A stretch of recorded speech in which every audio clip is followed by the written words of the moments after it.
welcome back, loyal fight fans. My humblest of apologies for not uploading content of recent. I have been deathly ill, but regardless, the channel comes first. This one, of course, is going to be late. I would have liked to put this out earlier in the week, but what can you do? And this is boxing, and on this show, we have a saying, better late than never. Please, the thumbs up always helps. Greatly appreciated. Sharing the content around, as usual, is the most important way to help me or any of your favorite YouTube channels. But we're going to be talking about the boxing match that is coming up tomorrow, which is Saturday, when Brian Mendoza is taking on Tszyu for the WBO junior middleweight title. The title that was relinquished by Jermell Charlo because the WBO said, we mandate you to fight Tszyu in your division, of which you are undisputed. Tszyu, I just want to be frank here, very much the rightful contender to face Jermell Charlo. Jermell went in, laid a big old goose egg against Canelo instead. And so here we are. They've relinquished the title to Tszyu, and it'll be his first defense of it against Brian Mendoza. So we're here to help you win some money. That's what we're going to do today. But before we get into the pick and why we're making the pick, we're going to start you off on something that is very rightfully so, and that's giving Brian Mendoza a lot of credit here. So Brian Mendoza, if you guys don't know, was fighting not so long ago on swing bouts, okay, in boxing. And what a swing bout is, you know, when the whole card is cleared out and they have fights. A lot of people don't even know what swing bouts are. When they have fights that are supposed to be made in boxing, and these are always obviously like just contenders, people that are mostly unheard of to the greater public, so to speak. And they have matches that need to be done, but they were rescheduled from other cards, or they didn't have the time to fit them in on the normal broadcast. They broadcast the prelims, they broadcast the main event, the main card, and the main event, and then everybody leaves the arena because the show is over, and they have these swing bouts with almost nobody in attendance that stays after the main event to watch swing bouts. And Brian Mendoza was fighting on those not so long ago. He came from doing that to getting a shot against Jason Rosario, former world champion Jason Rosario, and he put on a clinic on Rosario, stopped him, vicious uppercut right up the middle, and got an amazing underdog win, huge underdog win for Brian Mendoza when he beat Jason Rosario. And off of that fantastic win, they put him up, and I felt bad for him. I mean, give the guy a nice fight, but give him a shot. They put him up against Sebastian Fundora, the towering inferno of a man who can fight on the inside and kind of do it all. The guy was a foot taller, a full foot taller. You can imagine the reach difference from Brian Mendoza. And Brian Mendoza sent him packing. He sat him on his ass with a 3-shot combination from hell. So Brian Mendoza has been on a truly unique underdog winning tear of recent. And I'm a big fan of the guy. So that's kind of your backstory for Brian Mendoza. He does a lot of things well. So sometimes, he can definitely be rough and scrappy and fight in the pocket. A lot of times he'll kind of invite some forward pressure against him and bullying of him in the pocket, so he can wait to slip through one of those beautiful uppercuts that he does right up through the guard. And he is very good at those. If you go back and watch Brian Mendoza fights, he's throwing them every time. It's not just a normal uppercut, it's the inside the pocket while being pressured and people are throwing shots at him. He waits waits to slip it right up through the middle nice and perfect.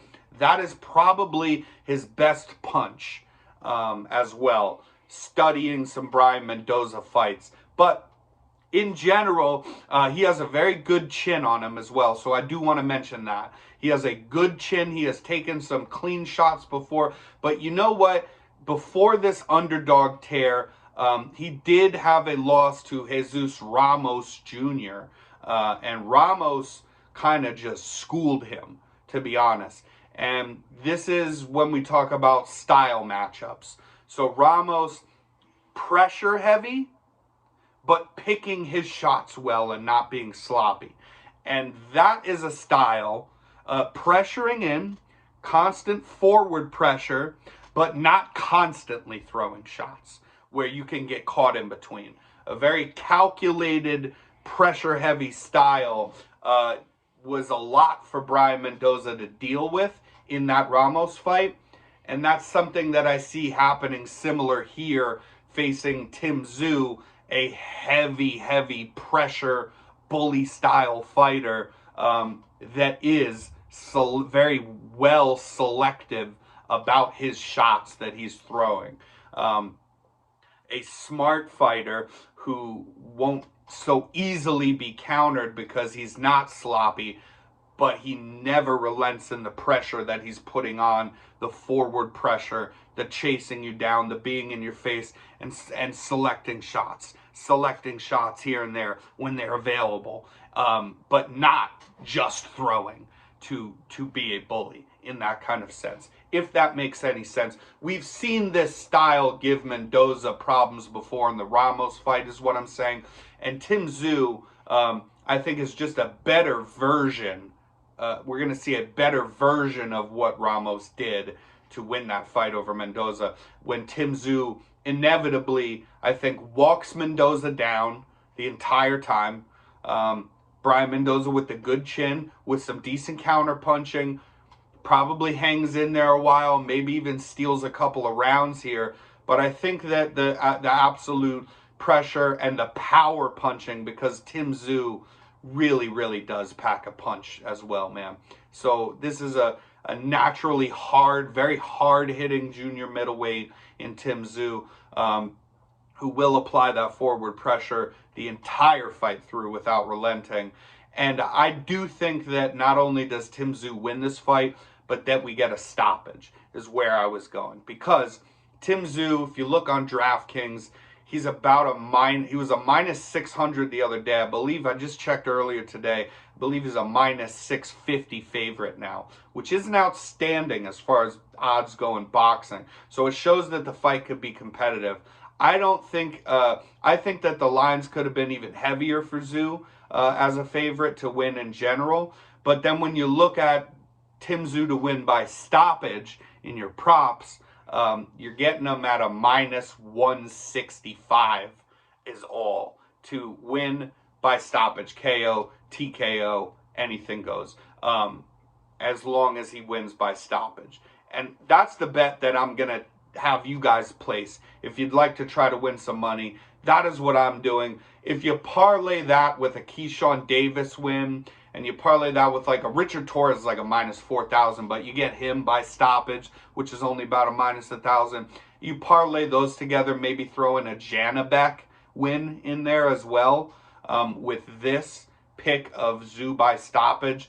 And that minus 165 will turn into just barely some plus money, so you can double up on whatever your, get back whatever you're putting in on the bet in general.